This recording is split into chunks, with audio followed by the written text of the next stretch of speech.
This is the Pure Fury Creations Entertainment Network. The Pure Fury Creations Entertainment presents a special bonus episode of its flagship show, the Clouse to the Heart podcast. Here is your host, Jason Clouse. And we welcome you to a very special bonus edition of the flagship show of the PFC Entertainment Network, the Clouse to the Heart podcast. I'm Jason Clouse. I certainly appreciate you tuning in here this week. And I realize for the established fan base, the established listeners, this is not the episode you were expecting this week. You were expecting the 250th episode of the program.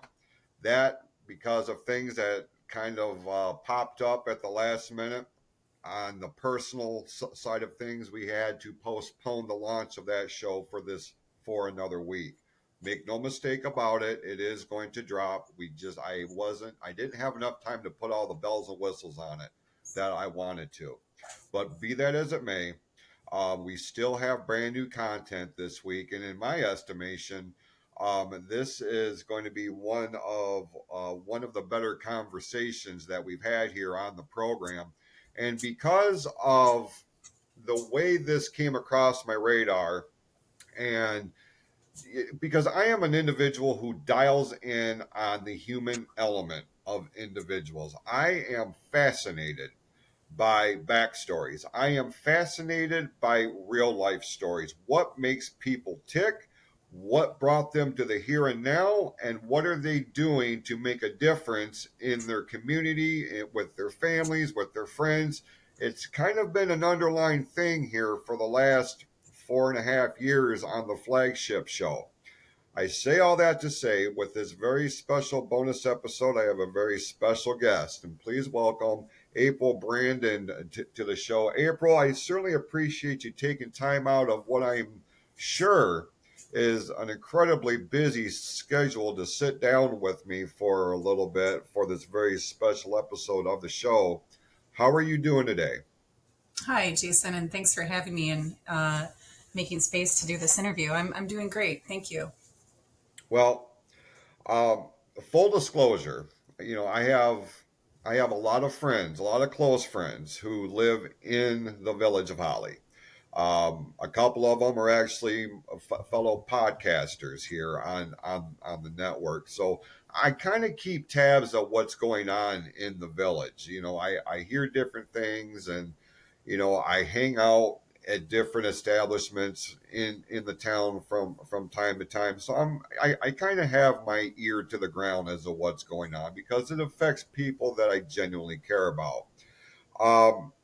So your name came across my radar quite a while ago, and I saw, because I follow the different Holly pages on Facebook and stuff like that. So I became aware of who you were. And then, me being me, I like to do a little bit of research, especially at this time of year, just to see who's doing what, and what the establishment is and what is happening in the communities that I have a vested interest in. And I wanted to bring you on this show because, for whatever reason, it really seems like I really wanted to put some spotlight on your story. And I feel like with this time of year and everybody clamoring for information, and we'll get to that more here in a little bit, but what can you tell me in terms of your upbringing, your story, what brought you to Holly, and what has kind of put you on the course of where we are here and now? And again, we'll get to that part here in a little bit, but where does April's story begin? Well, I was raised in Milford, and I actually grew up very poor. And I started working around the age of 8 part-time. I was still going to school. When I was 14, I got kicked out, and I've been on my own ever since. So I kind of stayed in school for a little while, but I didn't graduate. I ended up going back and getting my GED later in life. I had some kids and a marriage in my in my late teens, early 20s, and that marriage didn't work out. We ended up getting divorced. And I ended up going back to get my associates later in life. And then I stayed through for my bachelor's and I got my master's in counseling. And during that time, my oldest son, Kenny, that you can actually see behind me, was killed in service. He was serving on the USS McCain, and we lost 10 sailors in 2017 due to a crash on one of the busiest streets in the world. And we, at that time in Milford, my kids and I were living in the same government housing that I had grown up in Milford. And when it was time to look for a house, we were looking around in Milford and the market was just kind of going crazy. My realtor found this place in Holly, and the moment we saw it, we knew it was perfect. We knew it was for us. And we kind of dedicated this house to my son. And then one day, I was just kind of sitting around at night and thinking about Kenny, my oldest, and he had been a self-published author. And I was looking at this one particular cabinet that I had, and I went, that's the perfect size for a little free library. And I ended up painting it and designing it, and I installed it outside of my home and made it my first little free library in Holly. Because of that, I was approached by some locals who said, you're educated and we know you went to school for library science during your associates, which I ended up switching later to psychology. But they said, nobody's running for library board. What do you think about that? And I said, well, we can't have that. We can't have nobody running for library board. So I ended up running for library board. So my little free library that was dedicated to my son and the others that we lost that day on the McCain ended up becoming an inspiration for me to serve my community. So I kind of got to take over where he left off in my own way. And I started serving on the library board. I've been on the library board ever since. And then because of that, I had people solicit me and said they thought that I might be a good match to be on village council because they watched my work, they watched my drive, they saw that I really care and that we've done a lot of good for the library and made a lot of changes, and I study hard and I'm a quick learner. And I'll tell you right now, there is so much to learn in local offices and such little time to do it in if you only serve for 1 or 2 terms. So that is how this was all. I first moved here in 2018, shortly after Kenny was killed. So in the last 6 years, this is how I got to where I am today in regards to local politics. It's starting to make sense now as to why you were brought across my radar, and I want to. I'm aware that you may not be aware of what we do here on this particular show, but like I kind of said at the start, I focus on the human element. I focus on the backstories, and your story, April, is one. It is a clear example of what I established this show on, and that is, man, you had so many reasons to just submit, to just succumb. Like you endured challenge after challenge, unimaginable ones. And you're able to turn that into a positive. You're able to use that as inspiration on how to honor somebody that you lost that meant the world to you. I mean, this is what I focus on. Instead of using all of that energy that could just keep us right down. I mean, I've known so many people that have lost loved ones or something significant has happened. It just knocked them right down, and that's where they stayed. This entire network is in honor of somebody that I lost, and I use that as inspiration. So, I mean, I feel that so much. Now, in terms of catapulting, more or less, for the lack of better terms, your involvement in the community, what would you say your most proudest accomplishments are since becoming part of the village council and the library board and things of this nature? Something that I'm particularly proud of is that the entire council voted in favor of a new fire truck for our first responders. Our equipment is old, it's not safe, and if we can't protect our first responders, how can we ask them to protect us? And they've been to my home. They've seen me at my lowest. They've saved my life. They've saved my other younger son's life. So that was something I was very proud of, and also for voting in favor along with the rest of council. Some of those unanimous decisions are my favorites. It really shows that when everyone can agree on something in this village, that it's something that we all think is needed, and that in this case was Chief Watson. We all voted in favor of Chief Watson. We all saw somebody that had great potential to do wonderful things for this community. An absolutely wonderful resume, ambitious, driven, deliberate, integrity. He's very caring. And I think that resonated with the entire council. So those are the two things that I'm very proud of so far. But when it comes to the little things that I'm proud of, it's just, I know people say open door and it's so cliche, but I do have an open door policy and people message me all the time. And, it's funny, since the advent of social media, how that works. People aren't so professional. We're a little more familiar with one another now. So they'll just jump right into my inbox on Facebook and send me a message with questions. And sometimes I don't even know if they're talking to me as a counselor, like psychology counselor, or a counselor that sits on the village council, or if they're talking to me as April, the admin of a Facebook group that we're in together. So I have to stop and think, okay, what are they talking to me about right here? And I might have to ask a few more follow-up questions. But listening to the needs of the people and being available to them in a neighborly way, as opposed to kind of separating council and having them unavailable. That's something I'm proud of.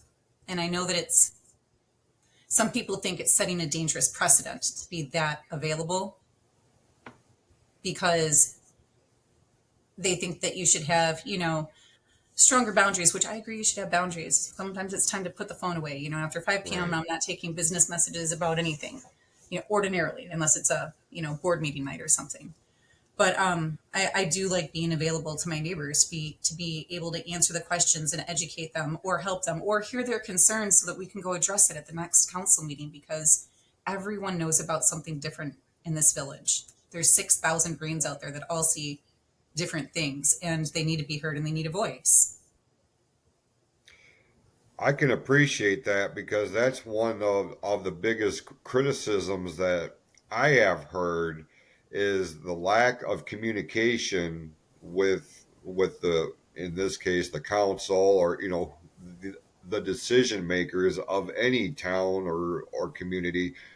You're not getting anywhere. So to make yourself accessible like that, um, with boundaries in place, obviously, because especially in this day and age, with the advent of social media, we pretty much we're at each other's disposal 24/7 if we allow ourselves, because we're in the palm of our hands nowadays, which is insane unto itself. But be that as it may, um, as you were growing up and as you were navigating through life, I would imagine, and correct me if I'm wrong here, but I kind of feel like there was always something that either motivated you, inspired you, somebody came across your radar that kind of kicked you in the butt when you needed it. As you're growing up, and especially nowadays, moving into different chapters of life, as we all do, that's the evolution of life. Who have been some of your heroes, mentors, people that you have looked up to, either famous or not so famous? Not so famous first. Susan Kramer and Don Berryman. They are both, well, Don Berryman is like a mother to me to this day. We met when I was 13, and she's always been more like a mother. We still have, holidays together and everything else. But she's always been an inspiration. She raised her boys on her own. She's always worked for a living. She's made a very successful life for herself. And Susan Kramer, she was a friend's mother. She took me in to finish off my 10th grade year, when I had been, kicked out of my house. And I watched her go back to school. And I remember thinking when I was a kid, oh, she's too old to go to school. I'm ashamed to say that now. Like, what a silly thing to think. But there I was, getting ready to, little did I know, drop out soon because things would be so difficult. But that later became an inspiration when it was time for me to go back to school. Raising my kids, I attended bar for such a long time, and it got old, and you had to work at night to make money, and it made waking up early difficult. So you kind of become a little estranged from your own children. And I didn't want other people raising my kids. So I'm like, it's time to get my butt back in school, and I'm going to do what Sue did. Then as far as famous people, well, I'm a bit of a Star Trek fan. I grew up with The Next Generation. So Captain Picard, Captain Janeway were hugely influential in my life growing up. They helped round out some of my own personal ethics today that I try to stand strong by. That's awesome. Self-admittedly, I'm not a Trekkie, but I appreciate the fanfare for it. You know what I mean? Like, there are things in pop culture, when they grab a hold of you, they grab a hold of you, and they grab a hold of a lot of you. For me, it was professional wrestling. For you, it was Star Trek. But so I get it, and I can appreciate that. Library board, village council, and that leads us to the here and now.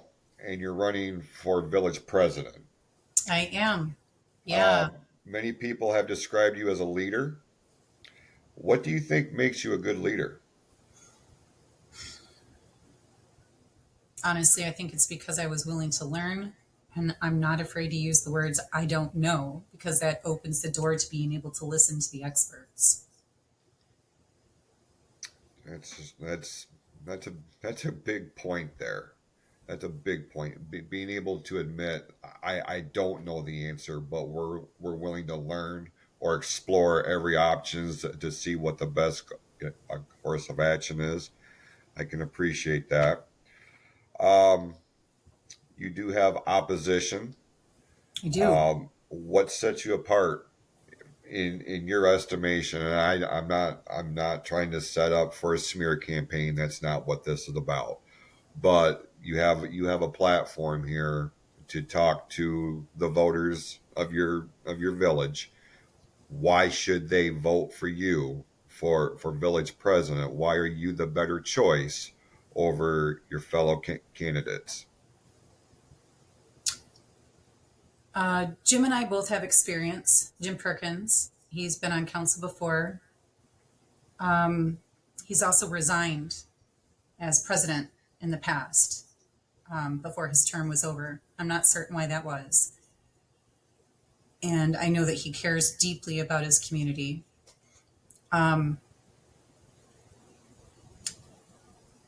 think that I do quite a bit more research than Mr. Perkins does on our agenda items. I don't even think he would argue that, I think he makes good votes. I don't think that he's a yes man or anything like that.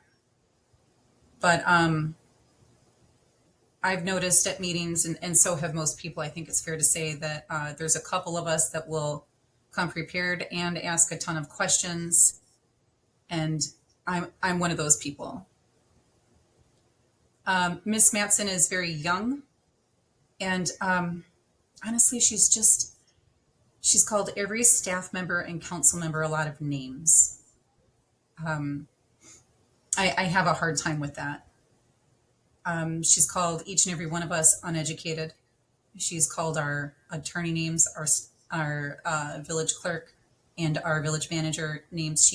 We had a builder and an architect, and she told them to get educated, that they didn't know what they were talking about. I think that she's very proud, and I think she's working her campaign. She's busting her butt and doing an amazing job at it. And I think she's got great potential, and I don't think she's ready.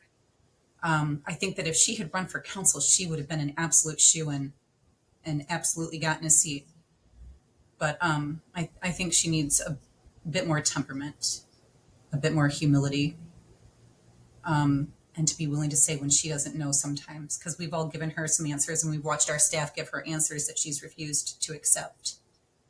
And that's just kind of difficult to watch, because I know all of those people do their best to answer questions honestly and fully and transparently. And it just, to watch the village get sued when I watch these people bust their butts to work for her unreasonable FOIA requests.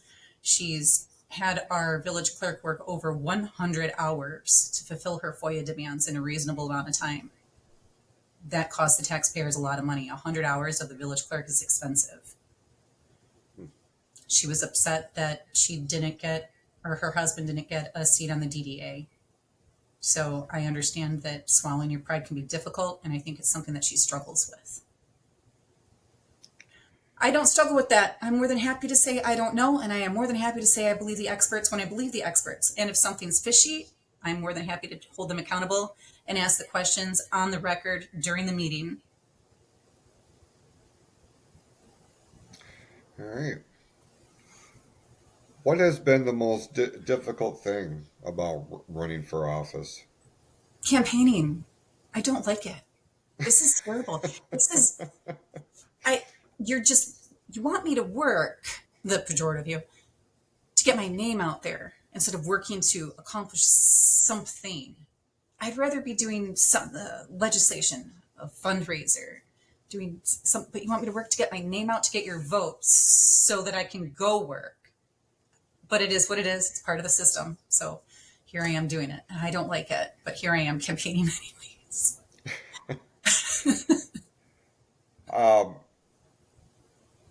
What kind of, when you have talked to people and you've kind of laid out your vision, or they have asked you questions, have they been well received? Has your correspondence with them been well received? Do you feel good about where things are heading right now? Overall, yes. I've got a lot of support. A lot of people believe in me. And most people seem to, the ones that are willing to ask questions and really think about it, seem to understand. I think that they understand that I'm honest, and I have a pretty good understanding of some of the issues that our village is facing. And some people want to hear oversimplified solutions, and I'm not going to be that disingenuous person. You know, we've got some major water issues in this village, and a lot of people just want to hear that we're going to save them tax money, and I don't know how they think that's possible. We have waterways to maintain. And we've got other candidates saying that they're going to fix this water system and they're not going to raise the taxes, and they're going to find where staff is stealing the money from. Those things simply, they're not going to pan out to have any weight to them. There's no merit to any of that. It's lip service. Maintaining our water is expensive. Our other option would be to hook up to Detroit, and that would be billions and billions of dollars. It's obviously not fiscally responsible. It's not an option. So our only other option is we stop maintaining our water and sewage and sit in it. I don't want to smell that. So some people don't like to hear me say I'm going to vote for maintaining our water and sewage systems. And that's okay, because I'm not going to lie. I'm not going to promise to save tax money if that's not true. I'm going to make the correct decision. Kind of give me the cliff notes about this, because when I was doing research yesterday in preparation, that was one of the things that I saw on a variety of different websites and forums that I looked at was a water issue in Holly. On the surface, what exactly is the issue with the water? Is it contaminated? Like what is happening here? We have high calcium. It passes the inspection as far as safe to drink and all of those things, but you really need a water softener in your house, or all of your appliances are just going to be ruined with that white deposit, that kind of thing. Mm-hmm. We also have a bond. So our bare minimum bill every month, even if we weren't to use the water, would be $40-ish, I believe. And the bond is supposed to be paid off, I think next year, I think 2025, but it's going to come up for renewal. because we need to maintain our systems as well. It doesn't just stop needing maintenance. And and and people don't understand that, and that's okay. How would they if you've never thought about it before? You just hear that a bond is ending, and then you hear that your local officials want to renew it. Oh, keep your hands out of my pocket is a gut reaction. But we have to maintain our waterways. We live pretty far from a lot of the major cities. We're kind of out here in the boonies. Living in a village is expensive. It is a privilege. A lot of people don't take that into consideration. They hear the word village and their minds automatically think everything is smaller, including the bills, and that clearly is not the case. Especially where the location where Holly is at, you're like right in the middle between Flint and Detroit. Like there is not there's yeah, you're out there. You're like right smack in the middle of both of them. Um, yeah, I just wasn't really sure exactly what the issue was with the water, and I was like, man, I feel like if it was something on the level of what Flint was dealing with, I would have heard something about that. But I mean, make no mistake about it. Like if your water's not right, there's something that's got to be done to make that safer for sure. I mean, that's a basic necessity in life. You know what I mean? Yeah, Um, and there are some rumors that individuals have had their water tested and gotten back abnormal results, but no proof has ever come of it. I've had my own water tested, and I didn't like how it tasted, and it left that white residue on my appliances, like I mentioned. But mhm. it fell within normal parameters. There was no poisons or heavy metals or anything like that. But like I said, I still got a softener too. So now my water tastes better. It's more palatable, and it's not ruining my appliances anymore. But that's Right. expensive. Not everyone can afford these water softeners. So one of the options that the village could look at is softening all of Holly's water. So one of our other options is to soften the village water. If we were to do that, that would be an enormous expense. That would raise taxes or the bond for the water bond quite a lot. And so one of the problems with water is it's an enterprise. So the only thing that can pay for it is user charges. So one of my priorities is it's going to sound like I'm trailing off, derailing here, but I'm not. Bear with me. Is our new staff. So our current village manager is retiring, and we've been working very hard on securing a new village manager. The village manager is in charge of contract negotiations, which we have coming up, and also sometimes in guiding counsel with the help of our legal aid about some of the options when we're developing contracts with housing communities like Pulte. So back in around, I think it was 2008, our council at the time dropped the ball, and they didn't tend to a specific thing. So there was development where Pulte wasn't having to pay the water bond until he sold the houses. So that could have been a burden shared, but it wasn't. So we need a manager that's proactive and knows to look for those things and can help guide the council on those things. So having an educated and knowledgeable, experienced village manager is really important. And I wanted to keep small town relationships out of it. You can imagine what small town, 6,000 people live in this village. So sometimes people want to hire friends because they like them. And I thought a good way to get around that would be to hire a third party headhunter, So we hired MML to help us seek new village manager. And the whole council agreed, and that was a unanimous decision as well. So it's very, it's a little bit expensive. So that's one of those choices I made, and we spoke a little bit earlier about how very poor I was growing up. But during that time, I learned what expenses are truly important, right? And that's education, research, community, family.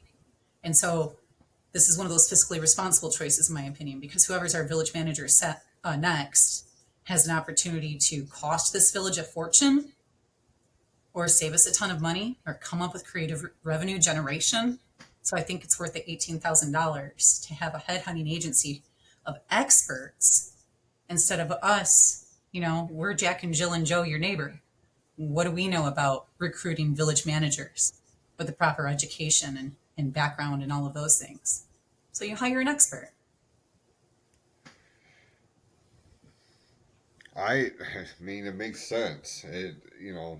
But and I'm sure you have seen as you have campaigned, or just as an observer of the other elections we've got going on in this elections season. Just there are two sides of the coin here. You know what I mean? There's always going to be pro and con, all depending on what we're talking about and what side of the line you're standing on. Um, the one thing, as we start to kind of wind this down a little bit, um, outside of all of this, real life, your real life job and what you're doing here, the campaigning, all the time and effort that gets involved in this. What's some of the things that you do to bring balance in your life? What are some of the things that you like to do for fun to kind of unplug from the professional world? Yeah, absolutely. Well, my best friend is actually a local librarian and a death metal head. So sometimes we go to the machine shop on the Huh, weekends. okay. When I'm kid free, my kids go to their dad's house, so I'll hang out with her. We'll go to local events. We like to support the local Holly events. You know, we have so many, whether it's Dickens Festival, Holly Days, Holly Wing, there's Dancing Witches. Sometimes we have fairy festivals, the farmers market, and can't forget Renaissance Festival. Any excuse to dress up, really. Love any excuse to dress up. We've got a Mhm. Glamour and Glitz Gala coming up to support Dickens Festival. Sometimes I like to go to Comic Cons and dress up like Captain Janeway. So yeah, I definitely like to keep them. You know, I take my own advice as a mental health therapist. I take my own advice and I maintain my social life. That's great. That's great. What from the different shows that you've gone and see concerts, I guess I should say, because you talk about Comic Cons, you're talking about Renaissance Festival. I mean, you're talking about a variety of different things here. But as far as shows, maybe specifically at the machine shop, is there one or two that stand out as this was the greatest night of all time? Okay, I won't say greatest night of all time, but it was fun for both my best friend and I. It was tribute bands, and it was on Halloween too. So they had a tribute corn band, and it was just phenomenal.